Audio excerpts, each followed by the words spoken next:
qu'on sait, c'est que ça a commencé à 19 h, aux alentours de 19 h, quand des coups de feu ont été entendus à Bruxelles et sur les réseaux sociaux.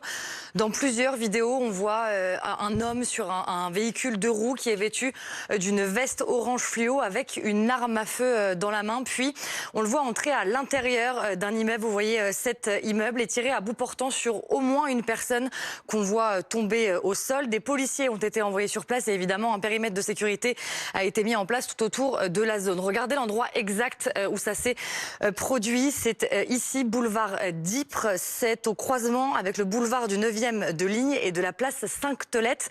C'est en plein centre-ville de Bruxelles. C'est à 3 km de la gare centrale et de plusieurs monuments, notamment la cathédrale Saint-Michel. Le suspect serait encore en fuite et une enquête est en cours. C'est le parquet fédéral belge chargé du terrorisme qui en est saisi. Et le Premier ministre et la ministre de l'Intérieur et de la Justice belge se sont rendus au centre de crise nationale pour suivre évidemment la situation. Et sur les réseaux sociaux de ce centre de crise, a été diffusé un message à l'intention de tous. On déplore des victimes par respect pour celles-ci. Nous vous demandons de ne pas partager les éventuelles images ou vidéos. Et notre ministre de l'Intérieur, Gérald Darmanin, a annoncé un peu plus tôt renforcer les contrôles à la frontière avec la Belgique.